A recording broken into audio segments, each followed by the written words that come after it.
Is it? Okay. It's got to be this way. There we go. You can see me.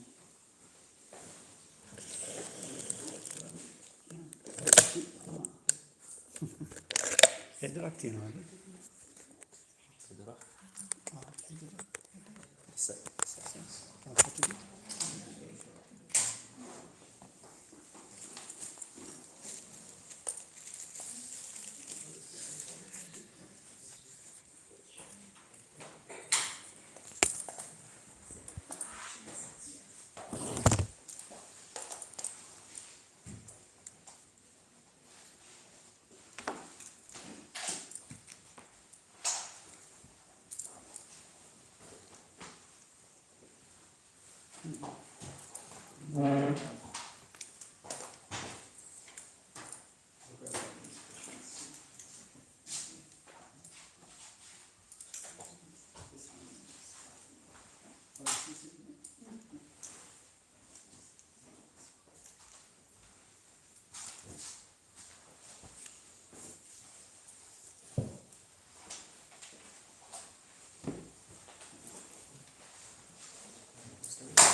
Technical thing. What's your name? Vijaya. Okay. Have we met before? No? First time. Have you practiced meditation before? Yes. Yeah?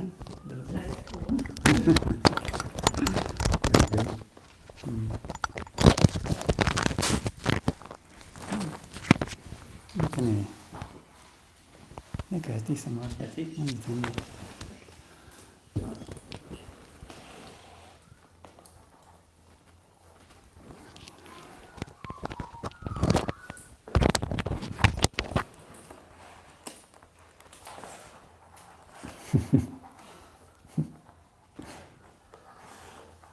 Pull on it too much. Okay.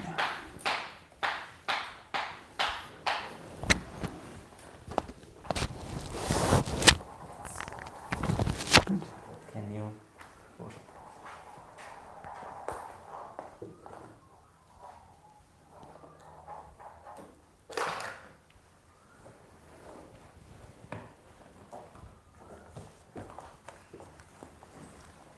That looks a lot more stable.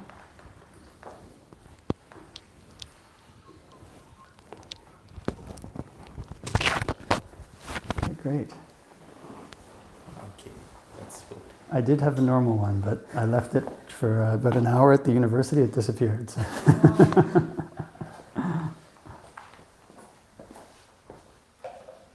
Okay, shall we start? Yeah, let's start.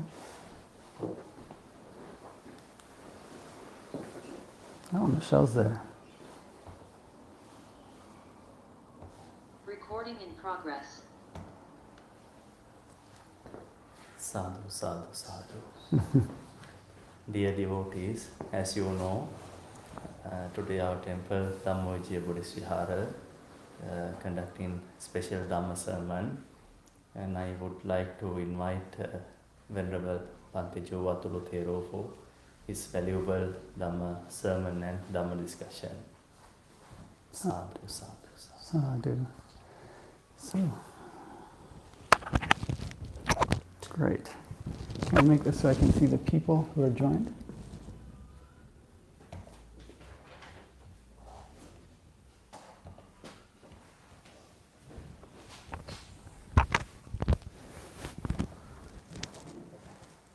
Can you just see there, eh? Okay, we'll just wing it. Very good, everybody. So I think this is my second time here at Dhamma-Vinaya, Buddhist monastery. And I have very kind of happy memories of the last time that I came here. I think we did a meditation on Friday, and then also we had a long Dhamma discussion on a Saturday, which was really nice. And living in Sri Lanka, it's been really nice to connect with the Sinhalese Buddhist community there, obviously, which is humongous, and then also around the world. So I thought what we would do today is to start with a little bit of chanting. We can do it in the Sri Lankan style, just chanting a Tipiso. And then we can do a little bit of meditation, talk a little bit about meditation. And then we'll have Dhamma talk, and then a Q&A. So that was approved by Ramo and Lakani. So I'm so I'm fairly certain that it'll be a good format. So why don't we start with chanting a Tipiso.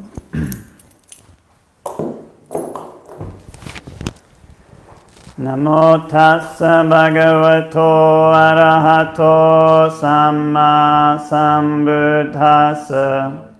Namo tassa bhagavato arahato samma sambuddhassa. Namo tassa bhagavato arahato samma sambuddhassa. Itipiso bhagavarahang samma sambuddho vicacharana sampanno sugato lokavidu anuttaro purisa dhamma sarati satta deva manusanang buddho bhagavati. Swakato bhagavata dhammo sanditiko kaliko eipassiko panaiko pachatang veditambo vinyuhiti. Supatipanno bhagavato sāvaka sangho. Ujjupatipanno bhagavato sāvaka sangho. Nyāyapatipanno bhagavato sāvaka sangho. Samicipatipanno bhagavato sāvaka sangho. Yadidang chattari purisa yugani atta purisa pungala esa bhagavato sāvaka sangho. Ahuneyo pauneyo dakkineyo anjali karaniyo anuttarang punyaketang lokasati. Sadhu, sadhu, sadhu.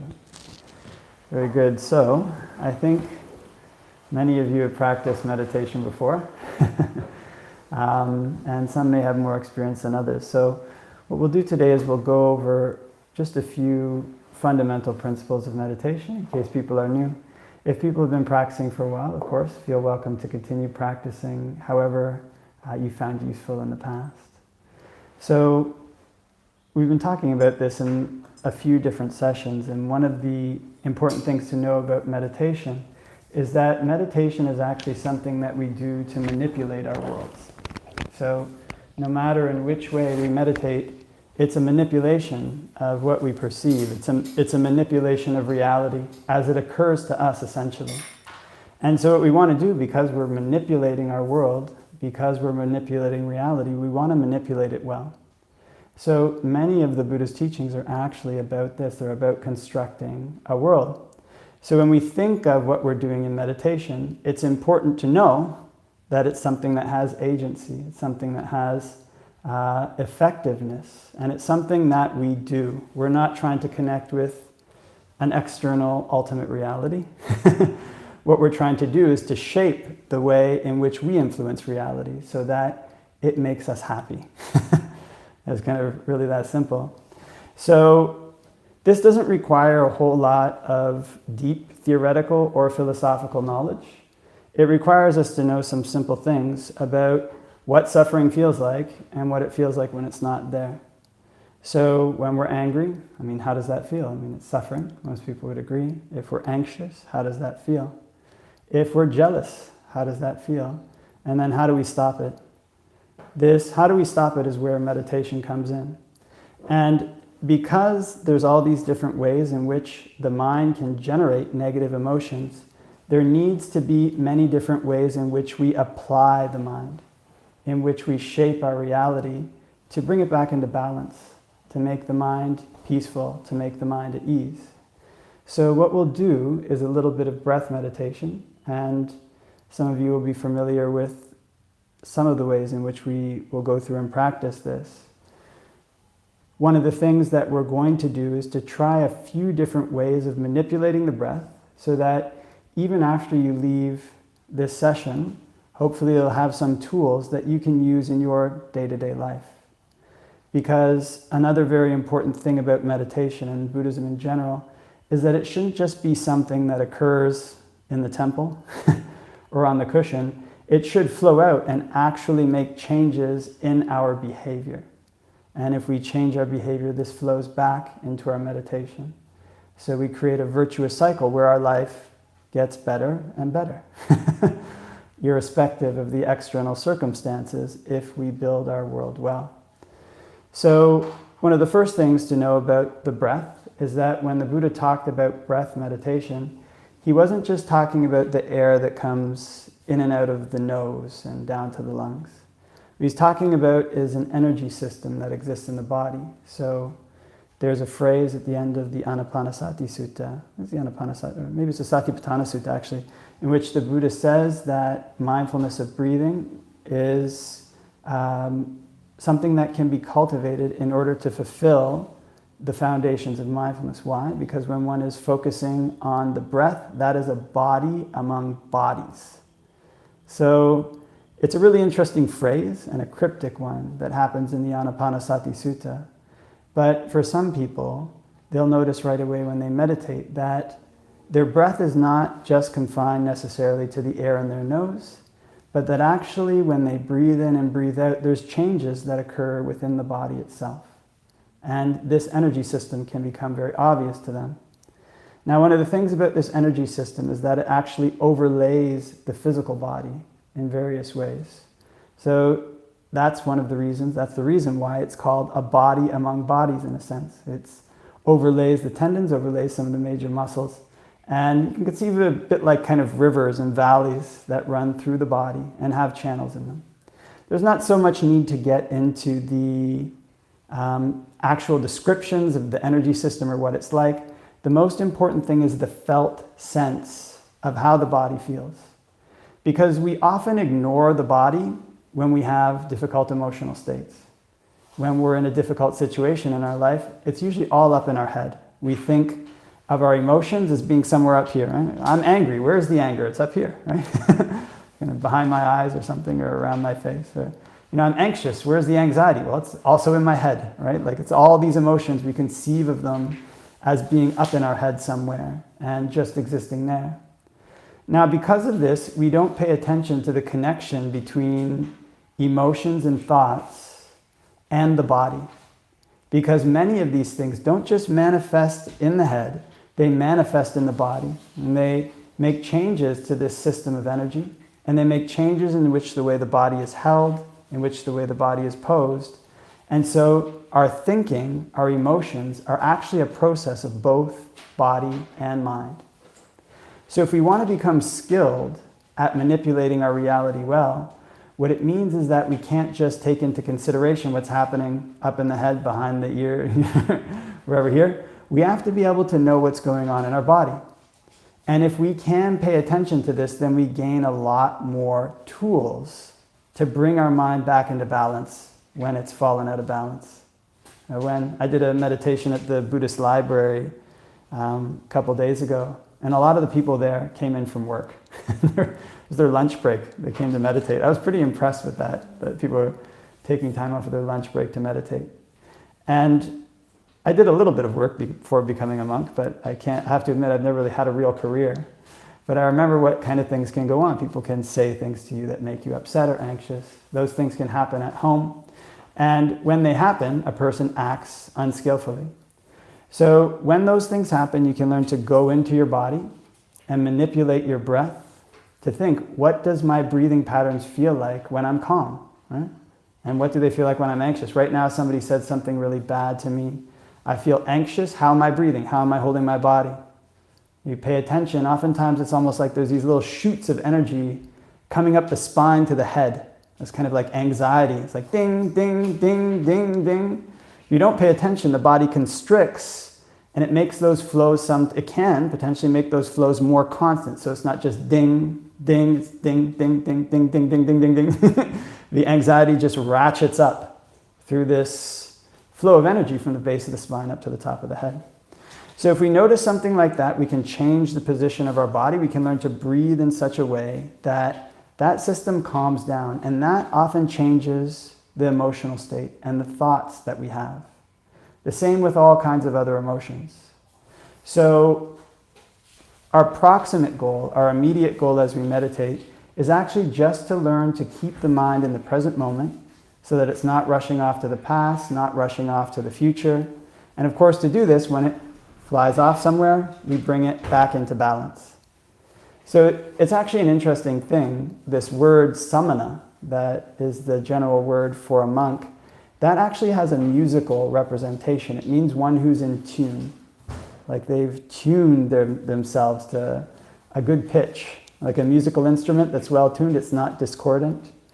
That is the word for samana. And actually that applies a lot, that kind of metaphor applies a lot to the way that we apply our minds in meditation. We don't just sit down and try to observe something that's ultimate. We manipulate our reality so that our mind and our body feels in tune. And when they feel in tune, when they feel at ease, then we can stay in the present moment, and happiness can arise just from that. Hey, please go ahead, have a seat. Just from being in the present moment.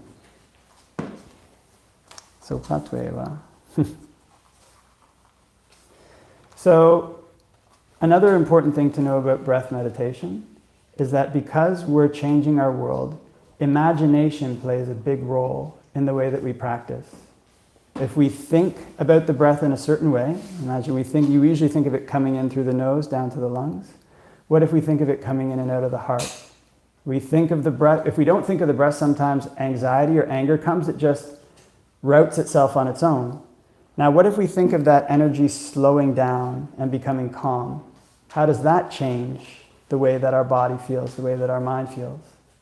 So this ability to manipulate perceptions is also a really important one in breath meditation. And along with that is imagination. So finally, we've all had various things that we've been taught about the way that breath enters and exits the body, about the way that we breathe, about the way that we think. When we come to meditate, we put aside whether these things are real or not, and we just focus on one question, essentially. Is what I'm doing leading to happiness, or is what I'm doing leading to suffering? It sounds simple, but that's what we focus on. So we don't worry about if we perceive the breath, if we imagine it, say, coming in through the heart or coming in through the belly button. Is it really coming in there, or is it not? Right? Is this a real thing, or is this just made up? When we imagine it that way, what we look for is my mind becoming calm, is my mind becoming peaceful as a result of this perception. So with that in mind, we'll do a little bit of meditation, and we're going to be using, again, imagination. We're going to be using perception, and our goal is to stay just in the present moment with the breath and to try to make the body and mind calm and at ease. So it's a pleasant thing to do. It's not an unpleasant thing to do. So we can sit up straight and look about 3 feet in front and close our eyes. And we can focus in on the breath.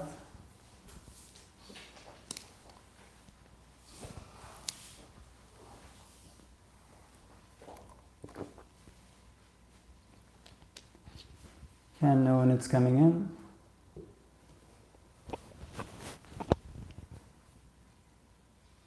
And know when it's going out.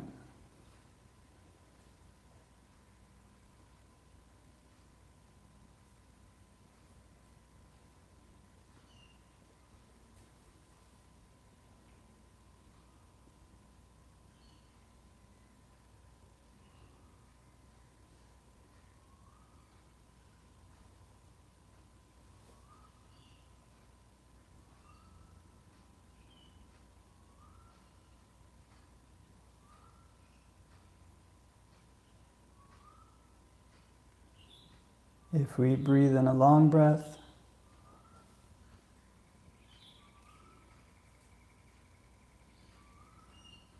can just know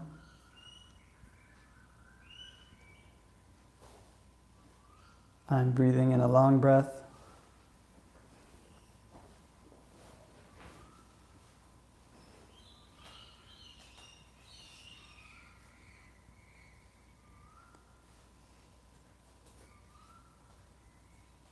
And if we breathe in a short breath,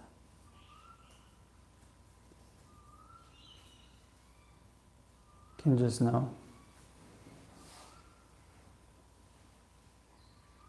I'm breathing in a short breath.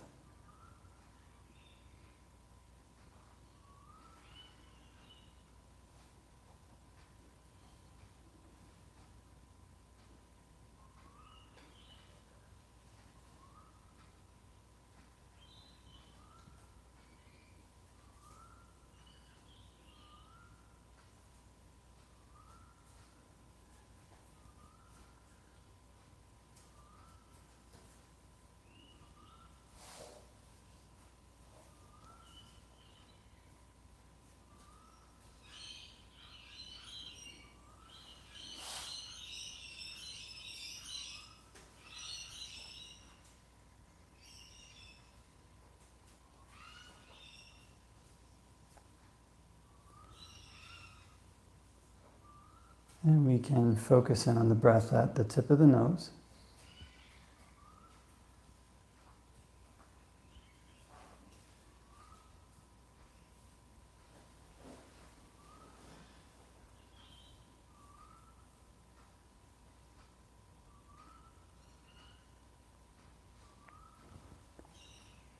And if we notice any patterns of tension or tightness around the nose, around the cheeks,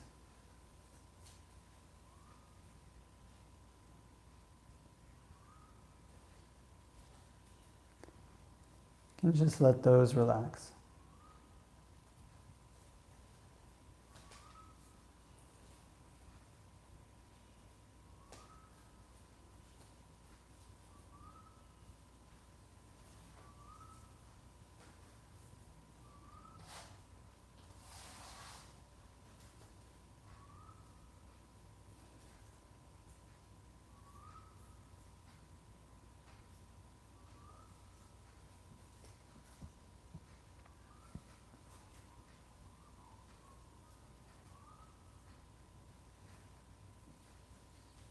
Can relax any patterns of tension around the chin,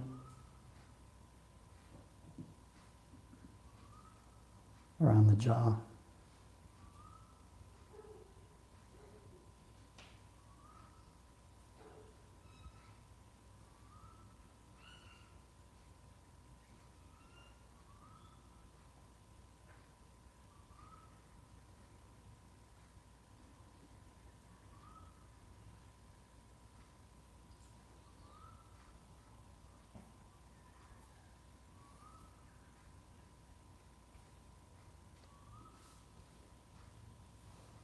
Can relax any patterns of tension around the tongue,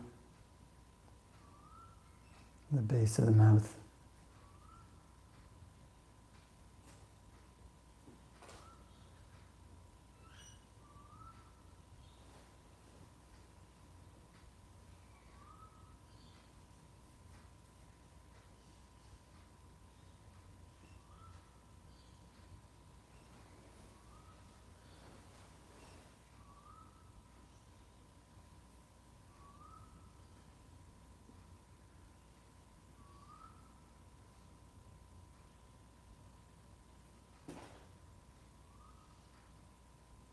And we can practice breathing in and out from this area at the tip of the nose.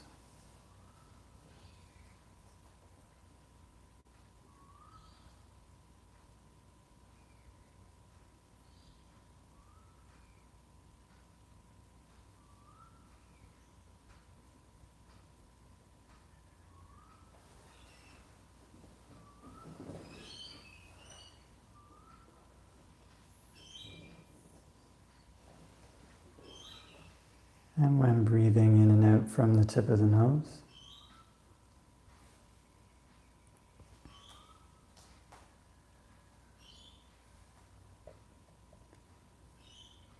it can be good to try to make the mind like a post in the sea.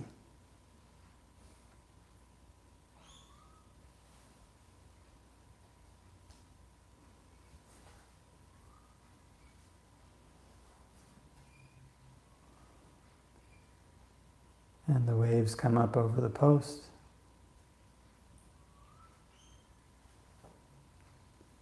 Onto the beach.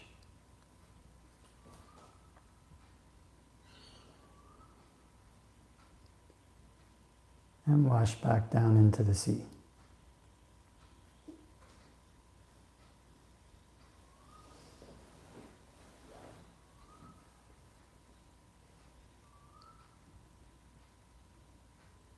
But the post remains where it is.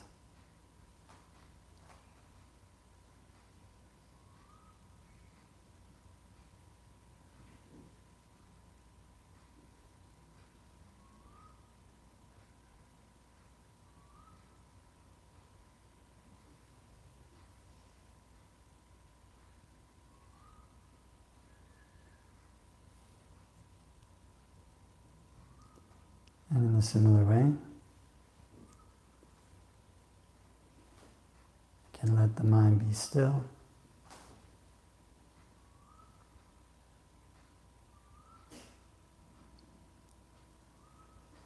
Watching the breath as it comes in.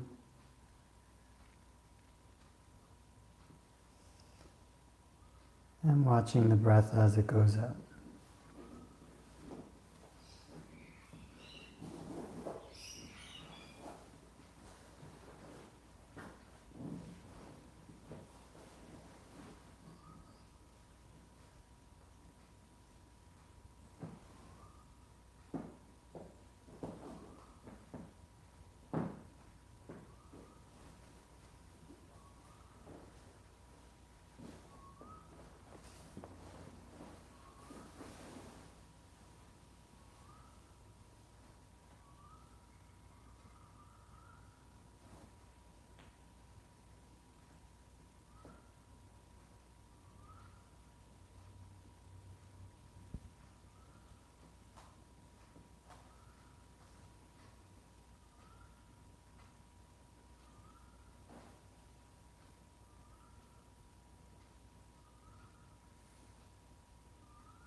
And we can shift attention.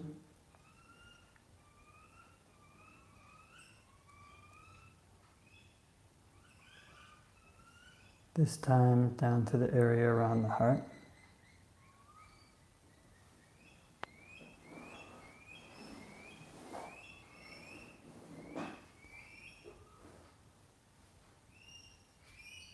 And if we notice any patterns of tension or tightness,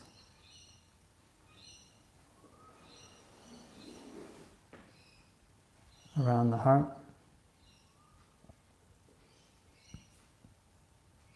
you can just let those relax.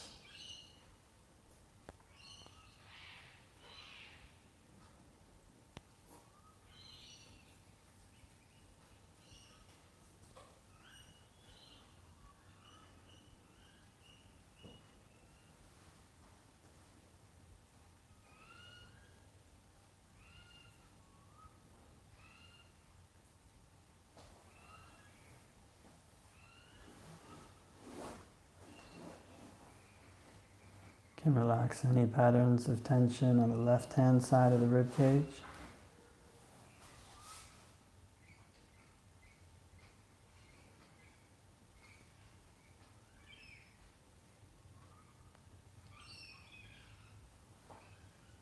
Muscles between the ribs.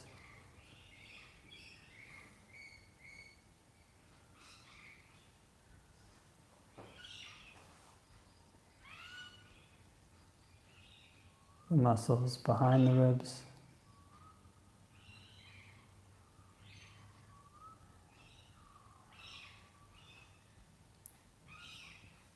And the muscles on top of the ribs.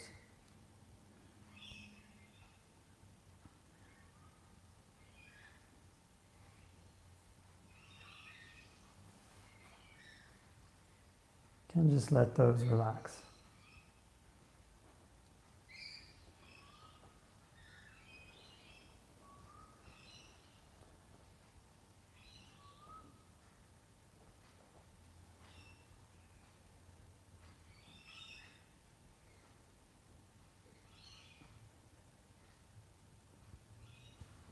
Can relax any patterns of tension on the right-hand side of the rib cage.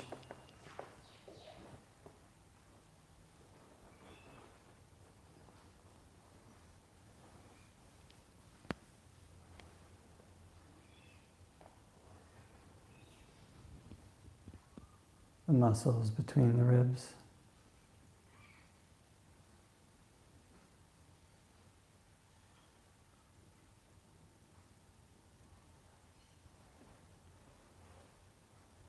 Muscles behind the ribs.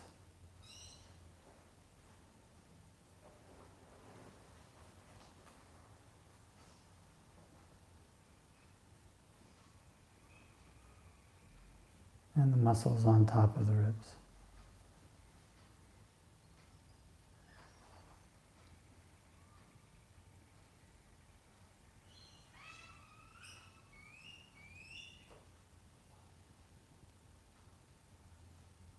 And just let those relax.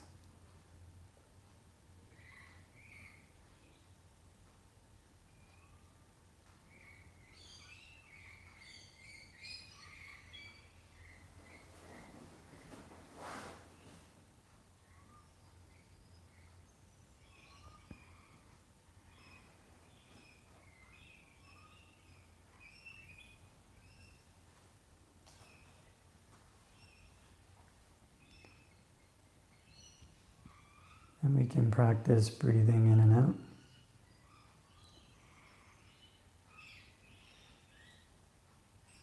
From this area at the heart.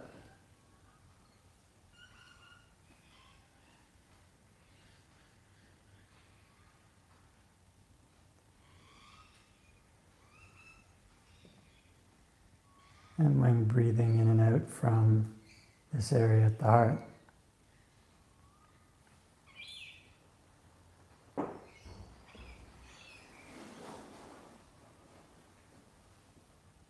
it can be important to use imagination.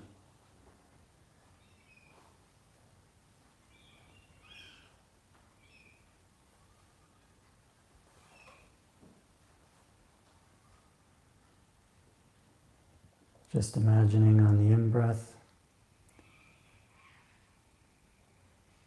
breath energy coming into this area at the heart.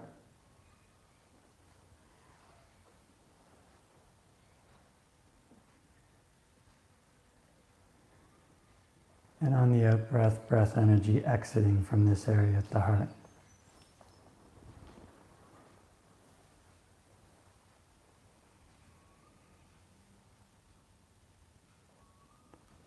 Almost like there was a little mouth there.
We can shift our attention again.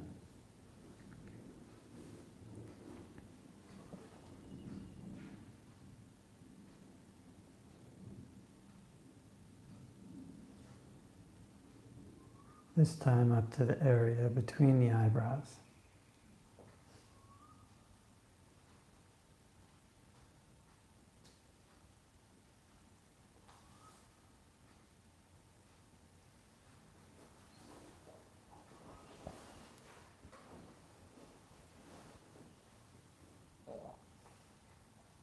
And if you notice any patterns of tension or tightness,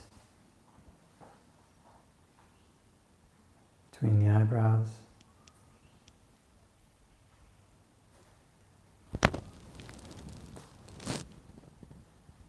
You can just let those relax.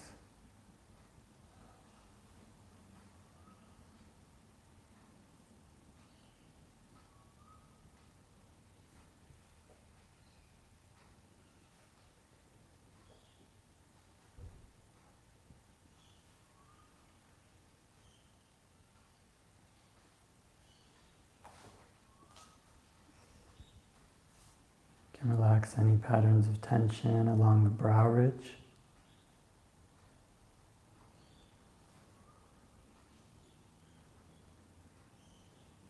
Behind and around the eyes.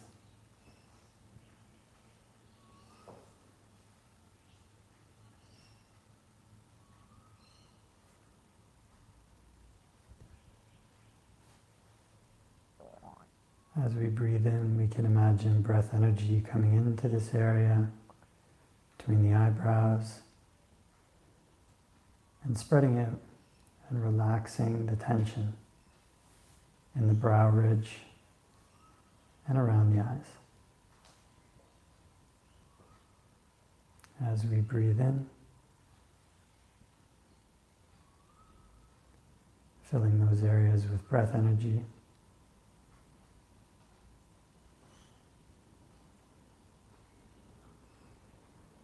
And as we breathe out, all the tension from those areas releasing.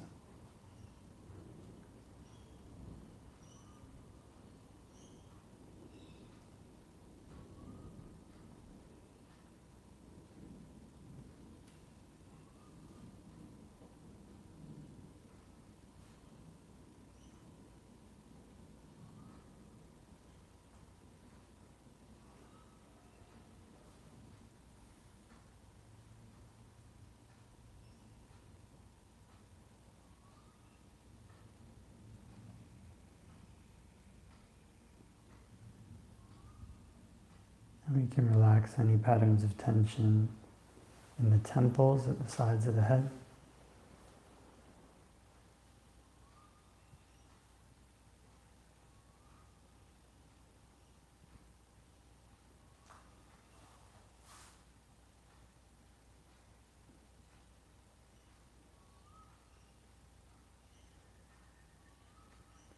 And we can return our attention to this area between the eyebrows.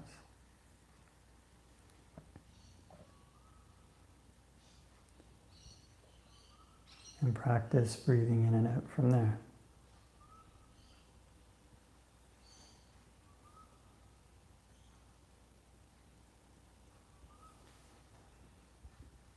So on the in-breath, we can imagine breath energy coming into this area between the eyebrows.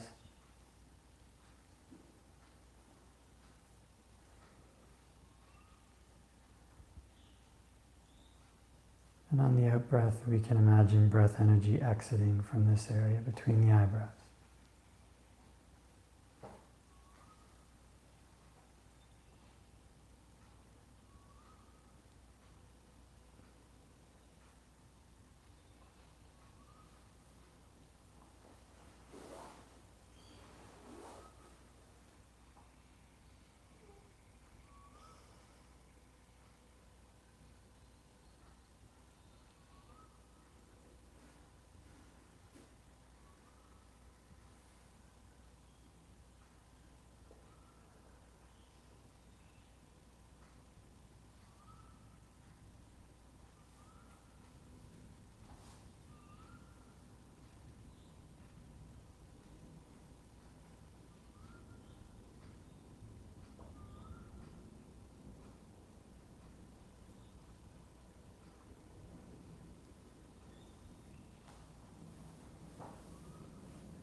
And we can switch attention back to the tip of the nose again.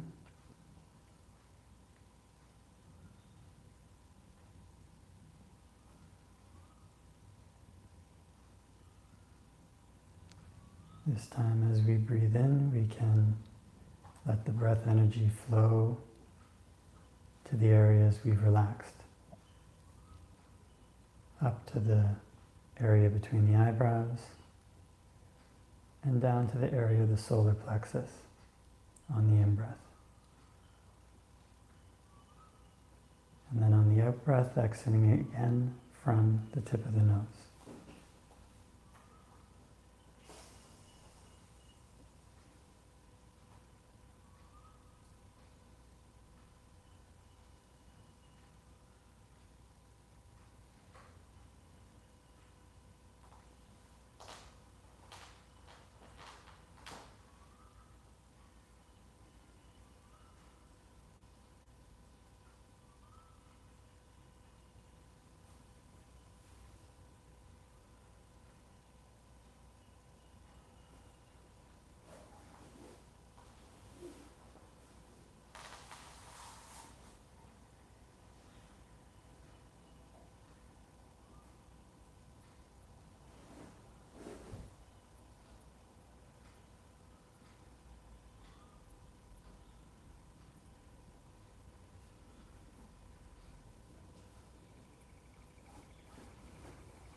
And we can open our eyes. And so those are a couple of strategies you can take with you when you leave. So if there's a particular emotional state that arises in the mind, it's usually related to a pattern of tension somewhere in the body. So what you can learn to do is to use some of those techniques that we did just now. If you feel a negative emotion, try to find where that's located in the body. Like, where's the tension when you're angry? Where's the tension when you're anxious? And then try to relax that tension. That can give some space between the emotion and the mind, can make the emotion a little bit more malleable, and that lets you make the right decision. The emotion comes up and pulls people along. This can give some space to make a decision that can feed back into meditation practice. Another way is when we are playing with areas with which we can breathe from. So one thing you might notice if you go through an experiment in your meditation yourself is that there's particular areas that feel comfortable to breathe from. Like, it might feel more comfortable to breathe from the heart, or from the belly button, or from between the eyes, or something like this. If you find that an area is comfortable to breathe from, when you're in a time of difficulty, go back to the place it's comfortable to breathe from and breathe from there. So one of the last ones is, again, we mentioned this a little bit at the beginning, emotional states or patterns of thinking are associated with patterns of breathing. So when you get angry, it's usually you hunch over a little bit and your breath becomes short and staccato. It's more to allow adrenaline to come into the system so that you can fight. It's like an instinctive response from the time when we were all roaming around in the jungle as monkeys, or even as lizards before that, right? Humans have a part of their brain they call the lizard brain. So those types of emotions are regulated by those parts of the brain. They change the way that we breathe, and if we alter our breath, then that can change the emotional state. So those are a few strategies that you guys can take with you when you leave that can help to bring your meditation out into your life, so that your life feeds back into your meditation and your meditation feeds into your life. And if we don't do this, like if our meditation, our practice just remains something isolated in the temple, then Buddhism can start to seem like something kind of normal. It's just like a normal thing. Right? Go to the temple, it's normal. And it's not bad, I mean, it's good. Go to the temple, it's normal. Do some meditation, it's normal. But if we start to have these practices which flow out into our life, then Buddhism starts to seem like something really special. It starts to seem like something really important. And we also gain this place of safety that we didn't have before. This place of safety that we can access just by the way that we breathe. So that's a little bit about breath meditation. And we've got 2 hours here. Let's see how we're going. So I'll give a Dhamma talk already. 1 hour is almost passed. So let's take a little drink here.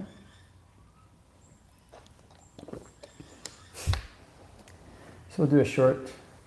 maybe what we'll do is we'll have a little break in case anybody needs to have a break, stretch their legs and hands. Give a little break, Ethan. And we'll come back in about 3 or 4 minutes or so.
How's things going?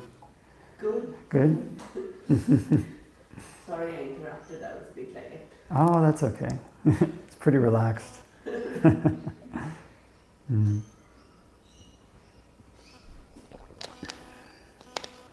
Did you try meditation at home after our session? Yeah? How did it go? Yeah, good. Yeah? Good. Just have to try to not let the mind wander. That's the tricky part. It's all the time wandering.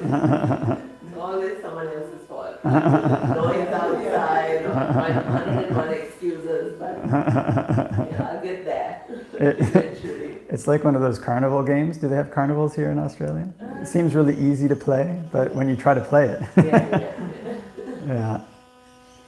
Oh. I remember one time my mother, they had this big carnival in Canada called the CNE. And they have these games and you can win these humongous stuffed animals. And when I was about Ethan's age, I got it in my head I wanted to win this like really huge stuffed animal. So they had this game where you had to maneuver this steel rod with a hole in it around a corkscrew. So maneuvering it around. The problem was they had this trick at the very bottom. So like you had to kind of twist it and get it onto the bottom. So I kept spending my mother's money. It was like $5 each time. And it was getting up to like $30, which in those days was, was quite a lot of money. And finally the people at that game took pity on me. They're like, look, this is the trick. You know, this is, this is how you do it. Because I was this little kid. Here's how you do it. And I think I spent $40. I still couldn't get the trick. So I didn't get my big stuffed animal. But whenever meditation isn't like that. You can get the trick eventually. But whenever I think of like how easy meditation is, that kind of game sometimes comes into my mind. Oh yeah, it seems easy, but really there's a trick to it. Great, so please guys have a seat. Or unless you've got to go, no problem. Yeah.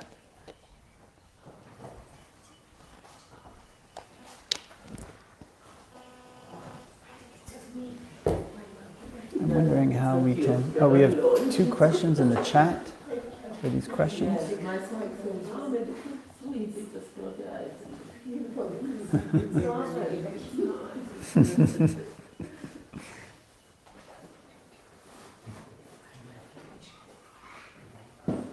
Do you need to sit on a chair or anything? Yeah? Everybody got what they need? Got the water? Yeah? Okay. Great. So we'll start by paying homage to the Buddha. Namo tassa bhagavato arahato samma sambuddhassa.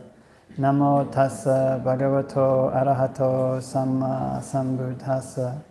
Namo tassa bhagavato arahato samma sambuddhassa. Buddhang dhammang sanghang namasami.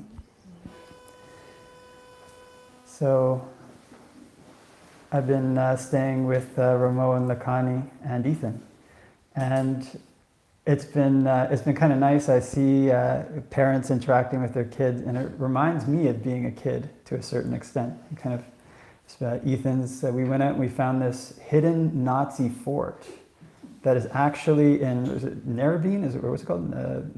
Narrabeen. It's in the forest by Eleanor Heights. It's a real thing. The Gestapo used to live there. And I was feeling pretty amazed and kid-like, but a little bit scared, finding this hidden fort in the forest. And I remember, as a young man, can kind of see when a child has Buddhist parents, then they get inculcated in Buddhist values. I visited this other family, and they just had a newborn baby, and they're playing paritas for the baby. So like right when he's a young guy, he already hears the sound of paritas. Like, we were playing them in the womb. I kind of hear that from the time you're a really young kid. And when I was growing up, my mother was really, really into science. So rather than hearing like Buddhist stories, she would come and tell me, oh, they found this new study. This new study says you should eat this type of food. Okay. Probably they're still doing those studies, I think. It's still coming up with new types of food people have to eat. And then you'd hear, okay, science says this about this and this. So I grew up with this very rational way of looking at the world. I didn't really have much of a mystical bent at all. And my mother's partner, he was going for his philosophy PhD. So as a young man, he would kind of argue with me. That's the thing, older men will teach the skills that they know to younger men. So sometimes they'll take you out and play baseball if you're a little guy, or frisbee, or whatever it might be. They'll teach some skills.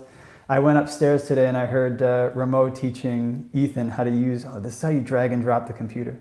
Little did I know he was making a special card for me. I thought it was a school project. But this gentleman, he was very good at philosophy, so what he would teach was how to argue. So he'd be like, what do you think about this, Joseph?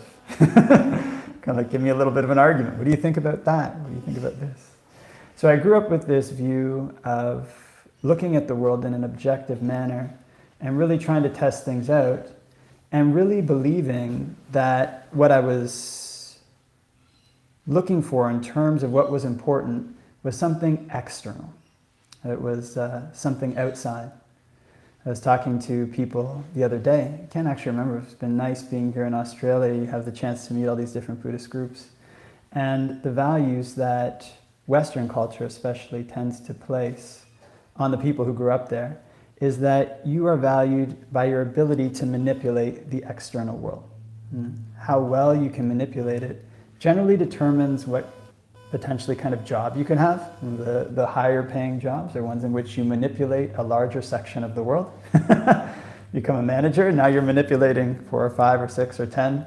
Or there's one guy who became a monk, he had 300 employees, and so he's manipulating a big section of his company, manipulating the world in this way. And doing it in such a way that it makes things more physically comfortable, which is not necessarily bad. So when you grow up with this idea behind you that science is important, and that manipulating the world is important, and that what you get externally is important, what it tends to incline your mind towards is to searching for truth outside. What is it that's true externally? What's real externally? And what's fake externally? What really is reality? And what is the world really like? So I think they're still talking about this. They've been talking about it for a long time, and the talk hasn't slowed down. Still going on, and it tends to lead to a lot more talk. In Indian philosophy, especially in Buddhist philosophy, the focus was different. In Greek philosophy, the focus was on the I. So, almost all Western philosophy is based on Greek philosophy and later philosophers who based themselves on them.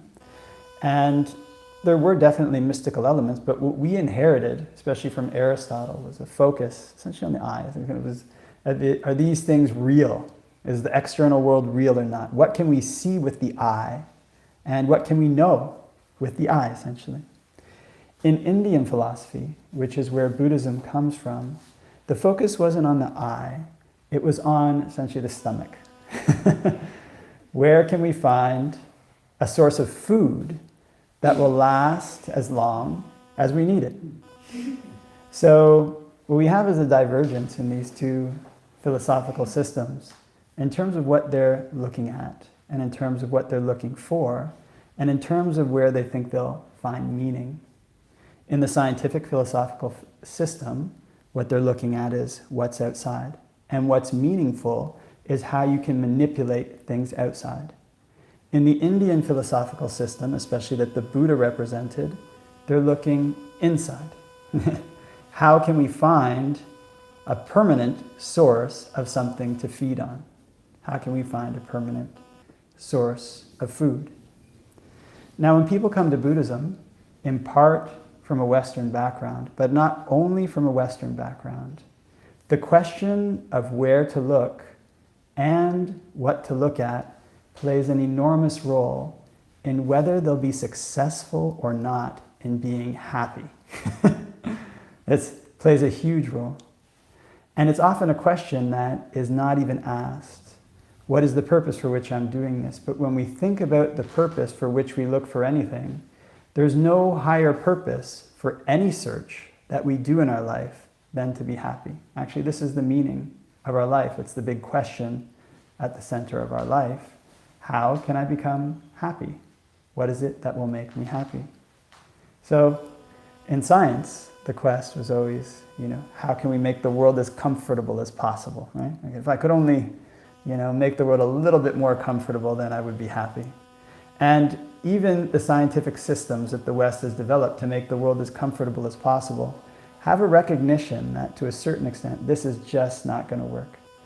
So I remember when I was a young man, I took economics. I don't know if anybody else here has taken economics. A show of hands. You have? Yeah. Anybody? Lalit, you took? No. Lakani took economics.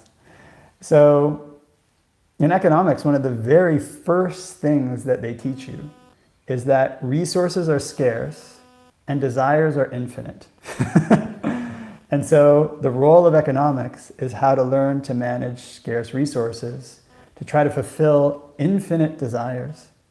And what they also recognize is that the satisfaction that you get from things tends to go down over time, tends to diminish over time. It doesn't stay the same. So today I had some Swiss chard. It was very good for my stomach, good for my body. And if I ate another cup of Swiss chard, okay, first cup was, yeah, this is good. It's been 8 hours or whatever since I've eaten. Longer than 8. How long till monks? 12 hours. Long time. From 12 till, no, more than that. 16 hours. Okay, my math is going up. The amount of time since I've eaten. So if you fasted for a long period of time, then when you go to eat, the very first bite is absolutely, yeah, this is really good, really, really delicious. This is excellent, and feels good for the body. Now, if Ramon Lakani came down with another pot of Swiss chard and I ate that, it would, okay, yeah, this is okay. They came down with a third pot, I'd be like, oh, this is a little painful. And if I saw them coming with a fourth pot, I might try to run away, get out of the back door or something. That's enough. I can't eat anymore. So what this is called in economics is the law of diminishing returns. In other words, the more that we get of something, the less satisfying it becomes. And so we need to switch to something else. We need to switch to a different thing to get a new level of satisfaction. So that's the best that science has come up with, is to develop a system in which we can try to switch what we consume as quickly as possible. To search for the next thing so that our happiness will not diminish from what's outside. Now there's another interesting aspect to this external type of happiness, which is built in to our ability to enjoy it. And that is that happiness that comes from external things depends on not having them. So that's built in to this law of diminishing returns. If we want to enjoy anything that exists outside of us, we enjoy it because we didn't have it. When we have it, we don't enjoy it. So there's always a contrast that exists in our ability to take enjoyment from the external world. And in Buddhism, the Buddha encapsulates this in a very succinct, very powerful way in this teaching on the 8 worldly winds. Gain follows on loss, pleasure follows on pain. Repute follows on disrepute. And I can't remember the last one now. I'm really bad at remembering all the various lists in the suttas. But the basic principle is that each of these things have their opposite built into it, and they spin after each other. Because our ability to enjoy whatever it is that's external to us depends on our not having it. So there is a trick built into this. Now when the Buddha describes what the source of suffering is, he calls it craving. So now searching here, now searching there, seeking ever fresh delight, always looking for ever fresh delight. So when we try to manage the external world, we can manage it in ways that are nice. Actually, it's been really good to come here to Australia. I had this kind of wound on my foot, and I started eating good food, and the wound closed. I started eating like Swiss chard and things, and I had this wound on my toe that was open for like a week. I was like, I don't think this is a good thing. Came here, it closed. So it is nice to have these kind of external conditions that we can manipulate. But the question is, where do we actually search for that value? Where do we actually place the weight of where we think it is that we'll find happiness? And this question, because it isn't asked very often, is often answered in a way that's subconscious. It's answered in a way that's unspoken. And sometimes it's not answered by us. It's answered sometimes by people who've told us things in the past that we might have heard, when we were really young, or when we were a teenager, or whatever else it might have been. They were just in the atmosphere, and we took them and picked them up and went with them. So, as a young man, again, there was a time when in grade 7, my grade 7 teacher, she asked the class, she said, what do you guys think the purpose of happiness is, or purpose of life is? And I put up my hand, I was like, happiness is the purpose of life. She said, no, not the purpose of life. So I became totally and completely convinced that happiness was the purpose of life, but I didn't know anything about religion. So I thought, well, science, you come up with theories. I'm going to come up with a theory of how to be happy. Like, what's the best theory that I can come up with?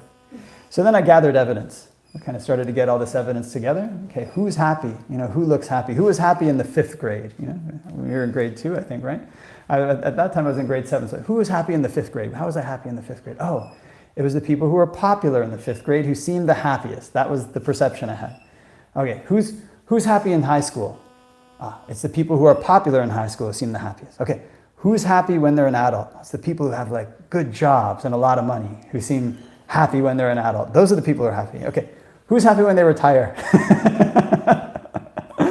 So I ended up with this theory where essentially to be happy, you had to try to ride this crest from each phase of life where you were always on the top. It's a very materialistic theory because that was the evidence that I could gather with my eye. And with my eye, I could see, or what I felt that I could perceive, was that these people were the happiest. And actually, in a sense, if all a person looks at is external things, that can be true to a certain extent. If it's just about what people are consuming, usually whoever has the highest level of consumption in a society at that particular phase, they generally have the most command of sensual pleasures and are generally the happiest. So this theory went on, and I went to high school, so here we go, entering the high school phase. Better try to become as popular as possible. Like right at the top of the high school hierarchy, and see what we can do with that. And kind of get to the top, and okay, next phase, you got to go to university. But I figured I'd spend a good amount of time partying before going there. So after getting into high school and trying really hard to do these things, and having a number of kind of like adventures in high school, I did get into this kind of like popular group of kids. And it was an interesting thing. You kind of get into this popular group of people at the top of high school.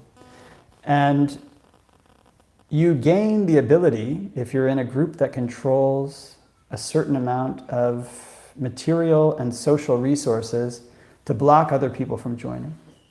And you also gain the ability to let people in. So what it means is that if you climb to like the top of a mountain peak, you can do a pretty good job of staying there, actually. And getting to the top is kind of hard. Once you stay there, it's more like a maintenance type thing. You just have to maintain it. The problem was that high school comes to an end. That phase of life comes to an end. And then the people who were very popular in high school, who were very attractive and beautiful and very good social skills, they usually didn't get that good marks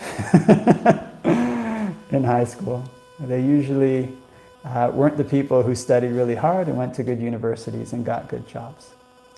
And so what tended to happen after that, there was another phase where people were going night clubbing until their 20s or so, but then doing that for a while, their appearance started to change, they didn't have as much money, and they were no longer the people at the top. They could no longer guard the summit at the top. So seeing this, one can get a little bit dismayed. Kind of climb to the top, but the mountain will eventually crumble. Eventually, work, however high one gets in one's career, one will have to retire. And actually, there was this person who asked me on Zoom the other day, so what do you do when you retire and people stop respecting you as much? well, you got to put your weight on something other than your job. Because when you retire, then yeah, I mean, you're not at the top of this ability to control things, so people respect you less. So, thinking about this, I didn't really have a good answer to how to find happiness outside. And searching for it in these ways could lead to some pretty unusual and unfortunate consequences. And then my mother gave me this book as a joke. It was called If the Buddha Dated. So I mean, as a Buddhist, you would never write a book with that title. Western people at the time would write a book with that title. It was meant as a joke, because I used to argue with my friend's mother, who was a Christian, and I'd tell her I was a Buddhist just to start the argument off. I was just that kind of little annoying kid who liked to poke people from different philosophies and religions. So in this book, I was reading through it and came to a section in which it said, this is the central teaching of Buddhism, the Four Noble Truths. And I remember reading through these teachings and I was like, well, I can't really argue with this at all. It's something that I can't argue with. I can't deny this. So I finished reading that particular section of the book, and by the time I finished, I was a Buddhist. Like these stories in the Pali Canon where you have somebody who thinks they're really smart, like this really skilled debater, they go to argue with the Buddha, and then instead of that, they end up getting converted and being his disciple. So whatever I could come up with, I mean, I'm not Einstein, I'm not some kind of genius in terms of my ability to use the principles of reason to find some permanent source of happiness in the external world. I just couldn't find it. And I couldn't find it in the philosophies that taught about where to find happiness in the external world. So when we come to Buddhism as well, when we come to practice the Buddha's teachings, this principle and this divide between how we look at the purpose of our engagement with the Buddha's teachings, again, can do a lot to determine whether the Buddha's teachings make us happy, whether they make us neutral, or whether there's something that doesn't really make much difference at all. So sometimes when we come to the Buddha's teachings, it's actually to look for truth externally. I was talking to Ramo in the car the other day, and we were talking about how the Pali Canon has gaps in it. There's like gaps in its descriptions of the external world. Actually, if you look at something like just dependent origination, I think everybody here has studied that well, it doesn't really do a very good job necessarily of explaining what happens when you like walk into a room. I remember trying to go through dependent origination. It's like, okay, I'm walking into the room, what's happening? Trying to go through all the links. Well, it's not just adding up. Like it doesn't add up. And I thought, well, the 5 aggregates would be a better explanation of what happens when you walk into a room. You could use those more thoroughly. So when we come to look at the Buddha's teachings to try to find truth outside, as if the Buddha was explaining a reality outside, and that this is what we have to realize, it starts to seem like there's gaps in the suttas. It starts to seem like there's gaps in his teachings. And what we take away from it are little pieces. Right? A little piece of reality here, there's the 5 aggregates. A little piece there, there's the 6 sense spaces. A little piece there, ignorance is the cause of rebirth. Right? Well, these little kind of like pieces from the Buddhist teachings. So if that is what we're looking for, then our investigations will tend to try to go beyond what the Buddha's taught in the Sutta Pitaka into other types of teachings. Like, okay, how do mind states actually arise? What factors are there in the mind states? Sometimes I go to monasteries, and it can be useful to have this kind of knowledge. But I hear people, and they're kind of like memorizing like these huge lists. Kind of like, okay, what's the first one? Okay, you got this and this and this and this, and it keeps going. It's like 26, 27, big list, and the lay people got to repeat after that. And then they go home, they have this idea of what reality is, but what has it done? And kind of go further, and then think a little bit further. Okay, the Buddha's taught about not self. There's no self in the world. And what does that knowledge do? What does it cause us to seek? It tends to cause us to look for a very special experience in where we experience that there's no self. In which we come to realize the reality of suffering, or in which we come to realize the reality of impermanence, like we have some experience that shows all of that to us. When we turn around and look at the way that the Buddha actually taught, and apply his teachings not for the purpose of an external knowledge, but for the purpose of finding a good source of food, then the whole relationship changes. So again, I was talking to Ramo, and Ethan is doing a lot of like swimming lessons. I see him, he comes out in the morning, he's got like this big coat. And I said, where'd you get that coat? I've never seen a coat like that. It's like a special swimming coat. So the Buddha was like a coach for a sport or swimming. You can conceive of it that way. And if you go to a swimming lesson, you don't want to know what the chemical composition of the water is. Right? You don't want to know its resistance to your body, and you don't need to know all the muscles in your body. You need to know how to do a good stroke. And if you do a good stroke, you will be tested on your knowledge of swimming by whether or not you can swim. Whether when you go into the water and you jump in there and you start moving your body, you float and you don't sink. So there's very important teachings that the Buddha gives in the Pali Canon that say, what is a knowledgeable expert on the Dhamma? And the Buddha says, your acumen is excellent. You've asked this question, who's a knowledgeable expert on the Dhamma? And the Buddha says, whoever memorizes a 4-line gatha and practices in line with it, that person is a knowledgeable expert on the Dhamma. So in other words, the expertise that we have in the Buddha's teachings and its utility isn't knowing what's outside, it's in knowing how to swim. And the ocean here is the ocean that exists in all of our minds.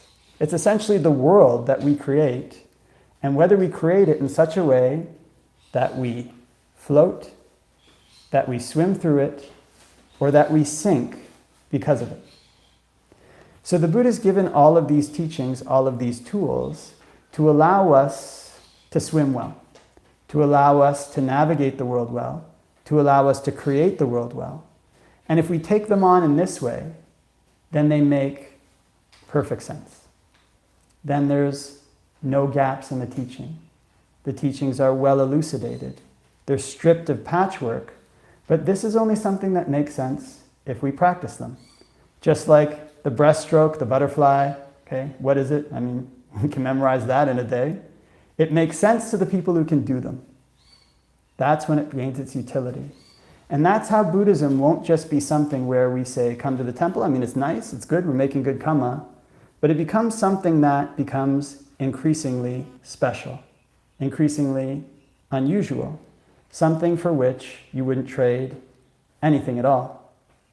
So there's stories in the Pali Canon in which you'll find a monk who has everything going, or a young man who's got everything going for him. He's super rich, he's young and handsome, he's got like a wife, young wife, and really adores them. And they hear the Buddha's teachings and they give up their circle of relatives, large or small. And they give up their wealth and they go forth from home life into homelessness, essentially into poverty. I was talking about, again with Ramo, about this biography of Ajahn Mun. And when you read the stories of monks who practice, actually it's a life of hardship to a certain extent. You don't sometimes get everything that you want or that you need. And that's the way that it works sometimes. And yet you meet some of these monks who've been practicing in this way, and they seem very, very happy. Or they seem very, very at ease. And so what is it that they've searched for, and what is it that they've found in the midst of hardship, in the midst of, say, the forest, in the midst of physical discomfort? So when we learn to take an item or a topic like our breath, and we learn to change the way that we use it so that our mind becomes balanced, what that tends to do is to change the way that we perceive the world, to change the world that we live in, and to change how we feel about it. Remember one time I was actually, I don't know if I showed him, I never showed him, but I had this kind of very big scar on my arm actually. It's like 50 or 60 stitches. It was really big. I was 16 years old. I used to like to climb trees and build these swings in them. I'd tie a rope from the tree. And okay, everybody's grimacing. I think people have an idea where this might end. It was a lot of fun while it lasted. Anyways, I'd take a stick and tie it to the end of this rope. And I'd usually build these swings over top of like a kind of cliff. Get an idea of the kind of things that young boys get up to, and tie to the end of this tree. And then I'd run off the cliff and I'd grab the stick and swing around the tree. And you learn to do tricks doing that. You could kind of spin, and the rope would spin, and you'd spin around, and then you'd land with your feet on the other side as you'd circle the tree. There's all these kind of like tricks you could do. So one time, actually, my friend went on this swing that I'd made, and he's like, the stick cracked. And I was like, I don't believe you. You know, you're just insulting my swing. Like, I make the best swings. I'm a really good swing maker. The stick didn't crack. You know, I've been using these things forever. So anyways, the next time I went on it, the stick actually did crack, so I broke my wrist. So they did a surgery on my wrist in order to relieve the pressure. I developed this thing called compartment syndrome. And as a result, they put me on these like very, very heavy drugs, actually. Kind of very heavy drugs to dull the pain. I was kind of 16 years old.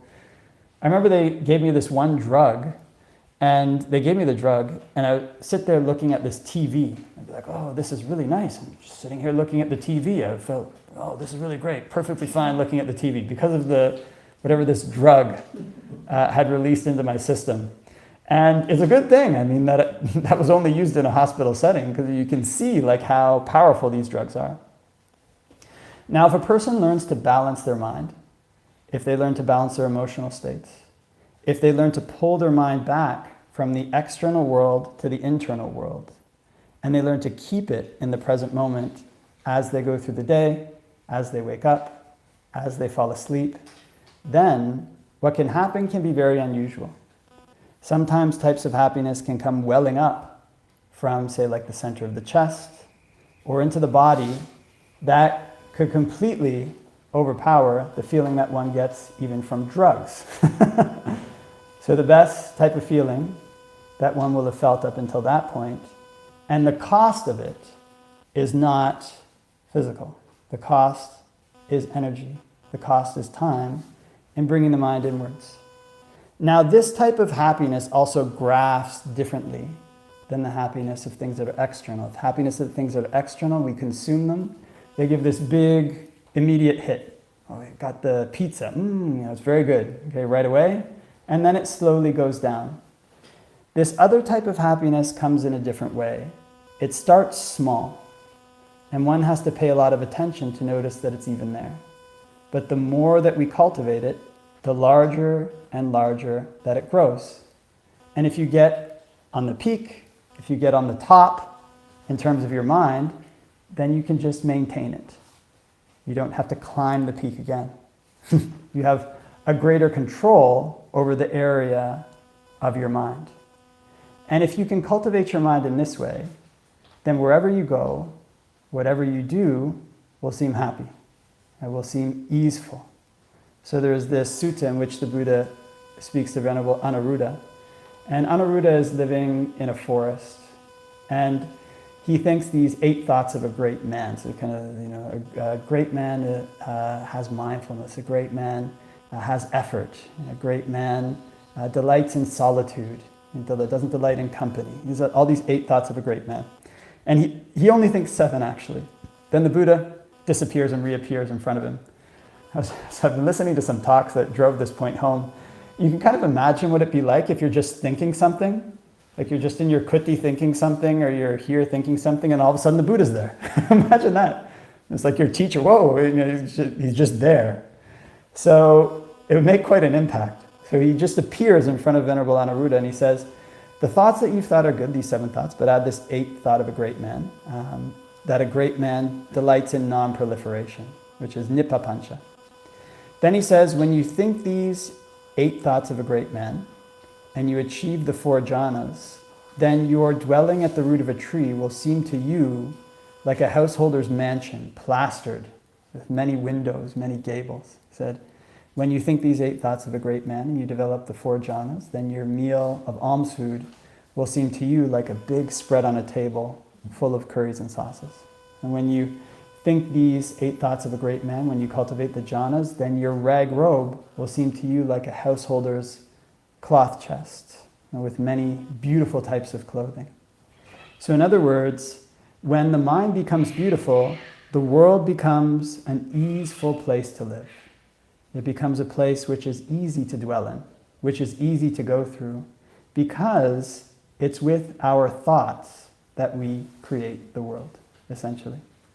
So the Buddha has this very cryptic phrase in the Dhammapada, and I remember again when I first came to Buddhism, they have all these different translations of the Dhammapada, and later I learned something about Pali. This one wasn't totally accurate, but what it said was, the very first verse in the Dhammapada in this translation was, we are what we think, all that we are arises with our thoughts. With our thoughts, we create the world. Mayan's smiling. She may not have read that. The actual one is that all phenomenon are led by mind, created by mind. Mind is their forerunner, essentially. Think or act with a pure mind, and happiness follows you like your shadow unshakable. It's kind of the reverse as well. And I don't always get the words exactly right, but that's the general gist. So what the Buddha's saying there is, there's this word in Pali which is Dhamma.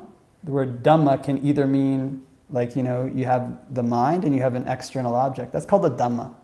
Or a Dhamma can mean anything at all. Which mean like any phenomena is a Dhamma. So I mean, this chair is a Dhamma. The cabinet is a Dhamma.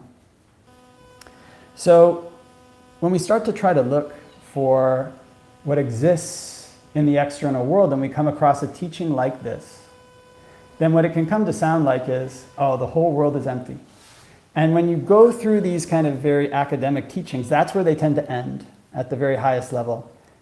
The whole world's an illusion, and we're creating it all. And you have to see and realize this illusion in order for your fetters to drop. So then people start to try to create that. They start to think in ways, how can I see the world as an illusion? They'll study various texts. How can I break the world up into these various components so that I can see it as an illusion? But the Buddha's teaching about the way that we create the world, again, is not pointing to the eye. It's pointing to the mouth and what we consume. Because the primary thing there is that whatever we experience in the world, we create. And if we create it from ignorance, then we get suffering. If we create it from knowledge, then we get happiness. And this is the way that dependent co-arising can really start to apply in our life. So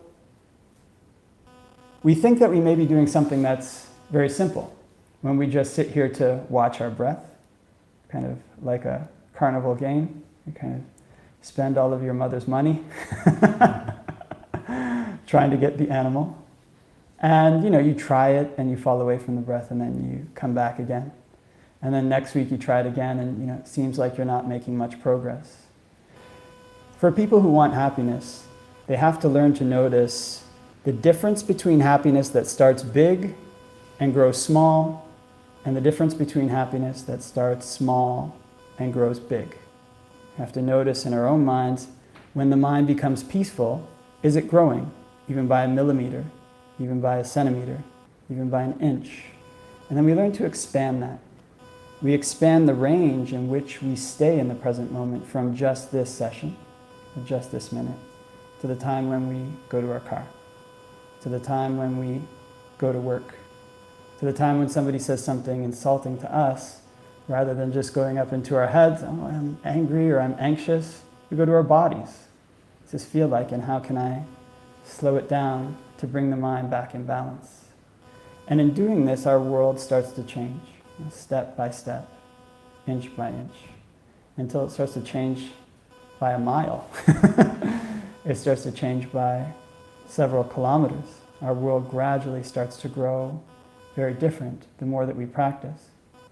And when we continue to develop our world in this way, when we continue to develop our mind in this way, there's shifts that can happen in the way that we evaluate what's important. Previously, we evaluated importance in terms of the I. Okay, what could I do to manipulate the 20 employees, the 30 employees? What can I do to get 300 people to manipulate? Right? But the more that we practice and the more this type of happiness grows, there starts to be this competition in the mind. And at a certain point, the importance can shift from the world outside to the world inside. And this is an internal shift that doesn't just happen intellectually. It's a shift in terms of where we put the weight of our happiness. And when a shift like that happens, it means that we're starting to build a refuge for ourselves. When we think of this word refuge, if we look at it through the eye, as the Buddha is an external thing, the Dhamma is an external thing, the Sangha is an external thing, and they are external things. But where do they point? I mean, the Buddha in all of his actions was the great teacher. We should follow his actions. The Dhamma is his teachings, and we should follow them. And the Sangha is the people who've realized this, and again, they're to be gotten advice from and followed.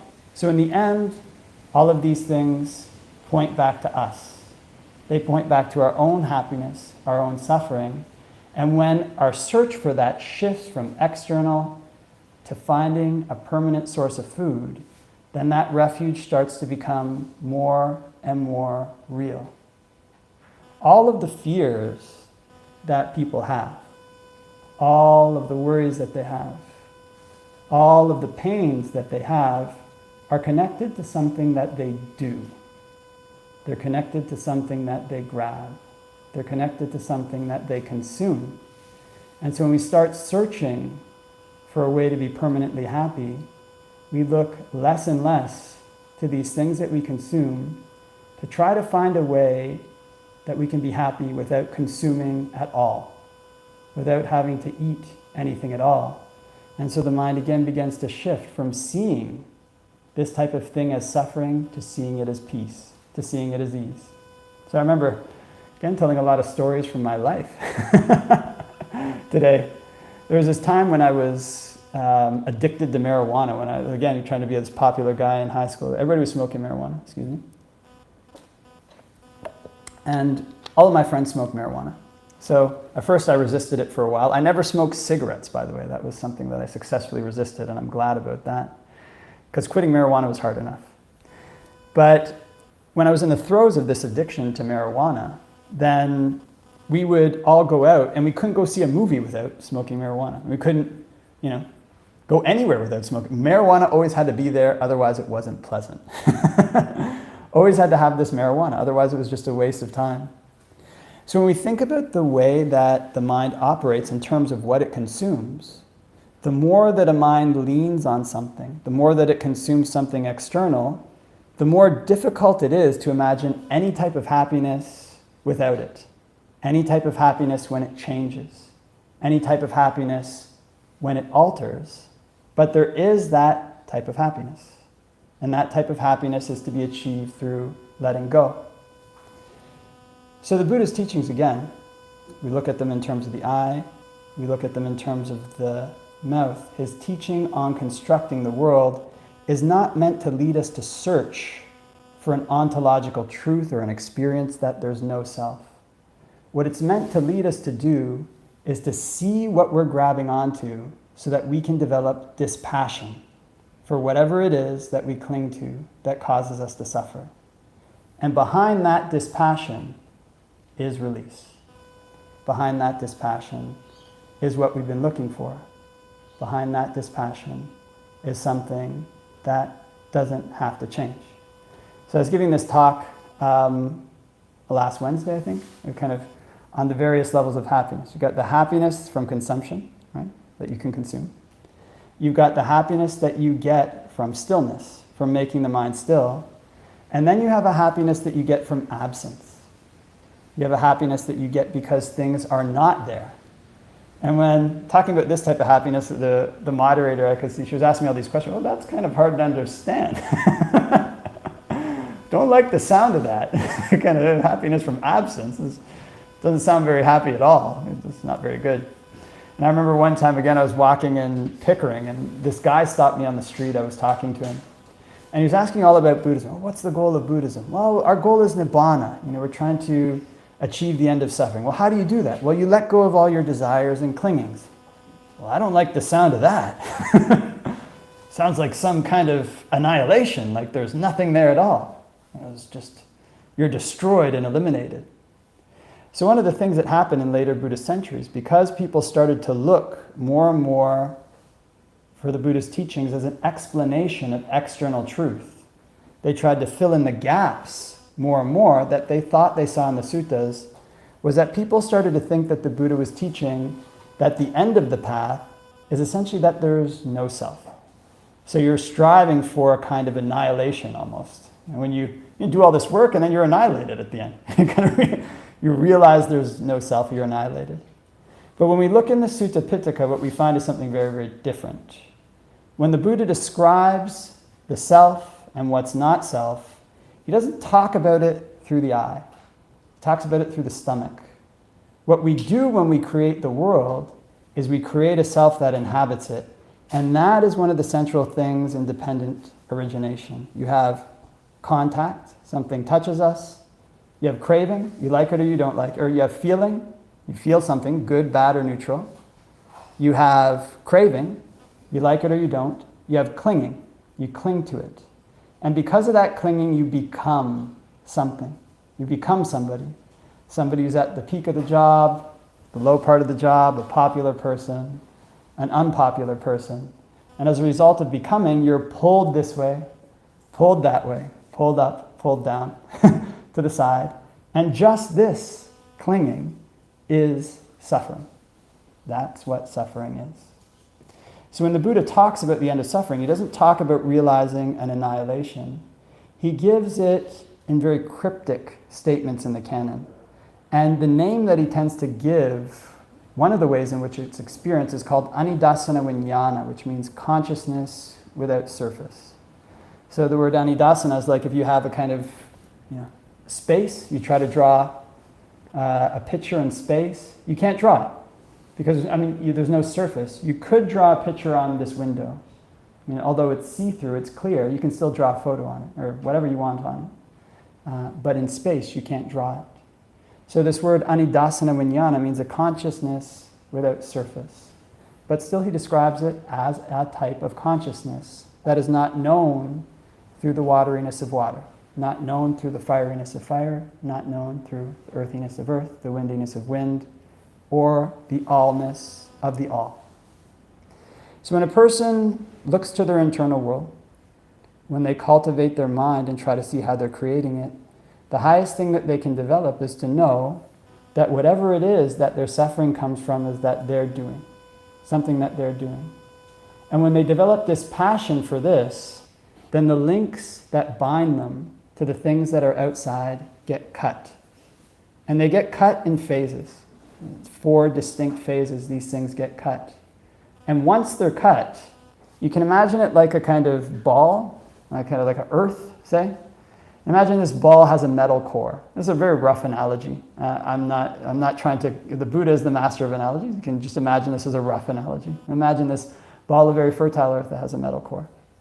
And wherever people put seeds on this ball, the seeds sprout and grow into a big tree. And these trees live and they die and various things happen to them. Sometimes they start on fire and the whole earth burns. Sometimes the earth gets renewed and various seeds start to grow. But if you remove a quarter of that earth, take it out, and all that remains is the metal core, then whatever seeds land on that metal don't take root. Whatever fire comes when the forest catches on fire can still dash against the surface, but it doesn't start anything on fire. There's nothing to burn there. And so for a person who's reached various levels of the path, who's reached the end of the path, their happiness is the happiness of absence because they're not touched by the things of the world. The things of the world they interact with, but they don't affect them. They're no longer touched. So when we think about peace, we think about happiness, what else could it be but that the things that cause us to suffer can no longer affect us? What else could it be but that we have a happiness, that it's independent, that it doesn't depend on conditions? And what else could it be than that? And this is what the Buddha's teachings point to. So long as we see them in this way, as we take the Sutta Pitaka as something to be practiced, as being like a kind of swimming lesson, and we get in the water and start to swim, judge our knowledge of the practice of Buddhism in general, by whether we sink in our minds or whether we can learn to float, then we're on a path that leads to things that we didn't imagine before. We're on a path that leads to happiness that we haven't experienced before. And in this way, we come to know, people can come to know for themselves just how special the Buddha's teachings are. And this is something that nobody can take away and that cannot be lost. So, focusing on the breath, getting here to listen to the Dhamma, and practicing together, look for those small ways in which happiness grows. Look for those small ways in which the mind becomes peaceful, and make them large. Make them grow. Make them strong until you don't need them either. And at that point, nothing in the world can affect you. Nothing in the world will contact you. And just this is the peace that we've been looking for. Okay? So I think that leave that for reflection. And we have about 10 minutes left for questions and answers, if anybody has any questions. Usually the first question is the hardest for people to ask.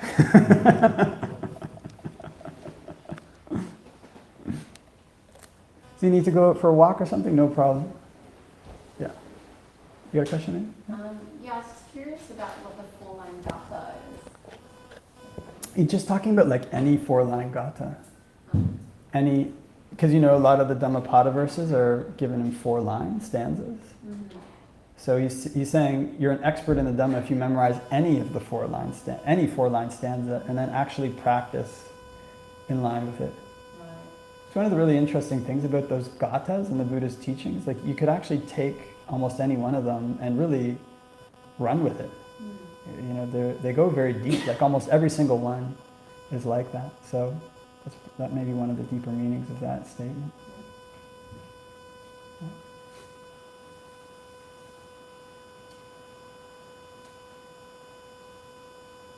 Yeah. Any questions?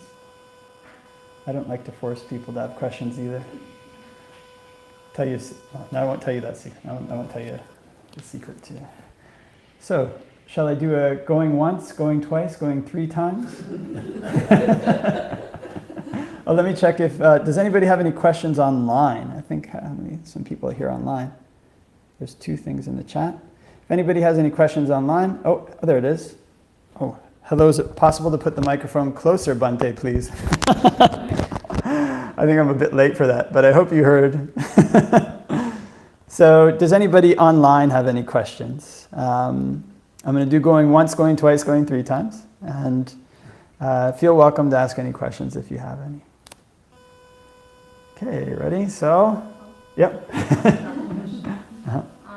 skillful ways of dealing with anger from external people. Right. From other people, basically. Besides from trying to get out of the way, but skillful ways of navigating that space. Right.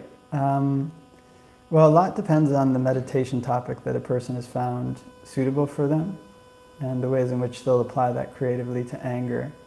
So there was one time when I was really into doing a Subha meditation, and I asked Ajahn Dunn, can you use a Subha meditation to eliminate anger? And he says, yes, you should take the person apart and think, well, there's not really, a person there per se. So what am I getting angry about? Trying to perceive kind of lack of substantiality in their personality through a Subha meditation.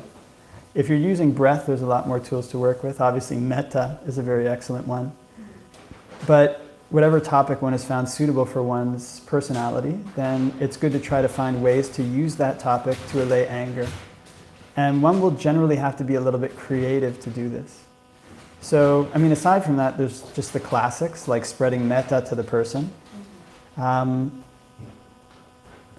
Another important one that doesn't get mentioned a lot, but that is there, especially in the interactions that one has with really skillful senior monks. We probably saw this with Tanajan.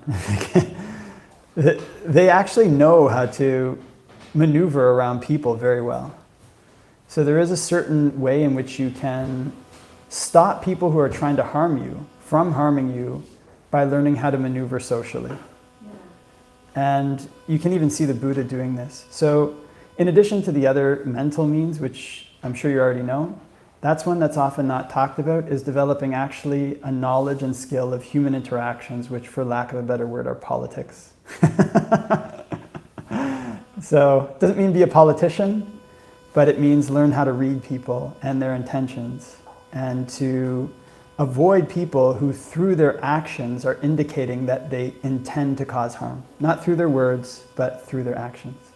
When it's someone that you can't avoid. Yeah. In that case, there are various things that you can do with people who you can't avoid, but you have a very strong relationship with. Oftentimes, the power of silence is underestimated in human relationships. And if somebody acts in a way that's really inappropriate, sometimes you don't actually have to say anything to them. Just go around them, and if you have to be around them, remain silent or speak very little. They will usually recognize their behavior on their own. One of 2 things can happen. They'll recognize their behavior on their own. If they're close to you, they value your relationship, they'll try to change it. The other one is if they're antagonistic towards you, they'll get even more angry usually. But their ability to affect you is lost in a large portion at that point. So either way, silence can be a very powerful tool in learning to navigate human relationships, and especially people, we can divide those into 2 types. One who's doing something bad and wants to do it, and another person who's doing something bad but might not really want to. Like they are acting on impulse or they're acting on emotion and they would stop it, but they can't do it successfully. So for those types of people, this silence can sometimes wake them up and get them to change their behavior. Yeah, it's all fun about doing that quite a bit actually. Yeah, do that kind of, you do something, yeah. You learn pretty quick, okay. Yeah, shouldn't do this. Yeah, I better not do that one again. Yeah. Thank you. Yeah. Oh, you have any questions? No? Lalit Mahathir? Now, Bhante, you're here for a couple of months, is it? No, leaving next month, 24th. Yeah, thanks. Altogether Yeah, altogether 2 months, this trip. This question is now coming from Sri Lanka, Uh-huh. from the forest, Uh-huh. tradition, meditating there. So spending 2 months with lay people was making, like, does it affect your meditation practice? Or? Well, I mean, you can't look at those things as absolutes, really. Yes, if you engage in a lot of socializing, that affects your meditation practice. It clouds the mind. Yeah. But like those types of speech and engagement are something that one has to have a skill with, because there is a certain amount of growth that people can have in the Dhamma when they're comfortable with each other. If you're just totally uncomfortable with somebody, then sometimes that growth doesn't happen. So a lot of things that happen in the practice of the Dhamma are dealing with that word, samana. You have to tune them. You have to be something in tune. So actually, I like coming to Australia a lot. It's it's not just for the weather or whatever. I haven't seen a kangaroo. Maybe I'd like it better if I actually got to see a kangaroo live. But the thing that I like here is, and I often say it, is that it seems like Buddhists in Australia are actually very interested in Buddhism. Like they're interested in practicing it. So when you engage with people who like to practice, that gives you energy. If people just give you food, that's okay. You're living, right? But there's like this disjoint. You've got the food and then you're on your own. When you see people wanting to practice, that actually gives you a kind of mental energy. So I like to come to Australia for that reason. So it wouldn't be this like 1-to-1 ratio, like, I've lost a little bit of solitude, so it's all terrible. It's something you have to tune. Yeah. Question? Dekan? One thing, what is that meditation practice you mentioned earlier? Subha meditation? Asubha Kamatana? Yeah. So Asubha Kamatana is the meditation on the 32 parts of the body. So you go through and memorize the 32 parts that the Buddha lists in the body, and then you learn to bring those up as perceptions in your mind when you look at people's bodies. So it's a mental skill in creating images and changing perception. So usually when you look at people, it's like, okay, there's the body. If you start to develop this, you look at a person's body and you try to imagine what it's like if you, maybe I shouldn't say this wrong, if they don't have skin, right? Or what their blood is like. So you imagine all these parts, and what that does is it shows a person's relationship to desire and bodies. Because wherever there's ignorance, like ignorance here when the Buddha talks about avidya is not just a lack of knowledge, it's an active quality where the mind covers something up from itself so that it can continue to grab onto something. So what you'll tend to find, especially with one's own body, with other people's bodies, is that people place a really high value on them. And of course, if it's not working well, then you can't do a lot of stuff. But there's a disconnect in the perception there, because, for example, I've got spit in my mouth right now. I'm not disgusted, it's fine, right? I've got spit in my mouth. If I spit on my hand or I put it on my robe, I'd be disgusted. Oh, there's spit on my robe, I've got to wash it. And yeah, I should wash it.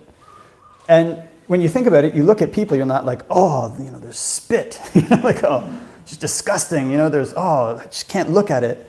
But if you see their spit on the floor, you're just like horrified. Or like their snot.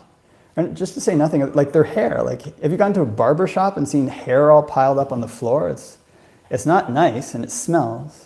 So there's this way in which the mind has a disconnect in which it's perceiving parts of the body when they're on the body is beautiful, and immediately when they fall off, they're disgusting, yet they're the same body part.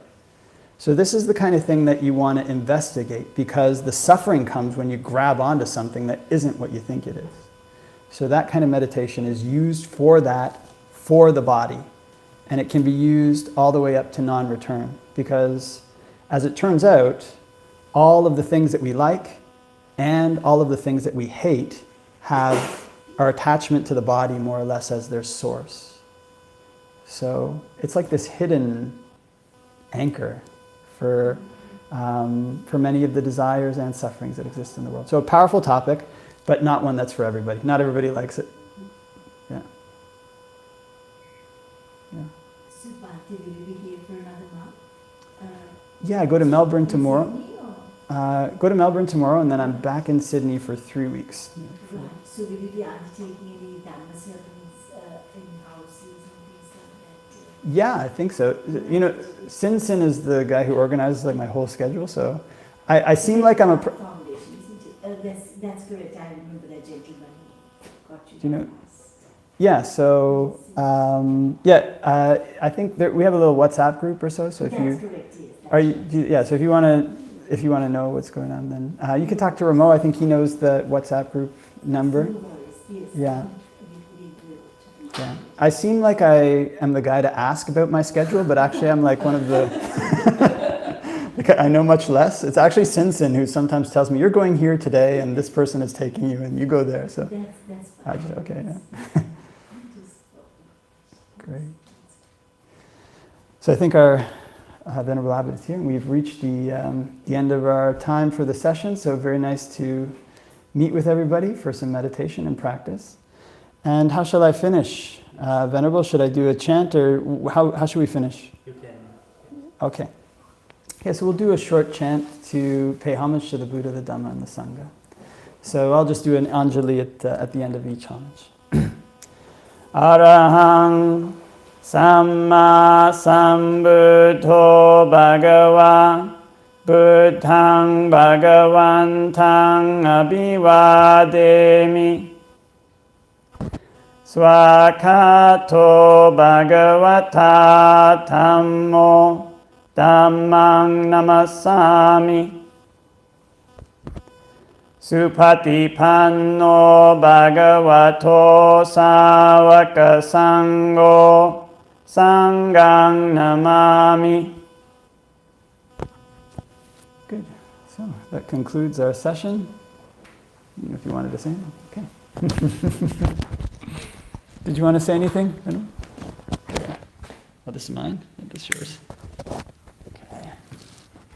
Thank you so much and much merit for coming in and giving the very valuable Dhamma talk. Sadhu. The Dhamma Sangha bless you. Sadhu, sadhu, sadhu. Now, let's see if I can shut this off.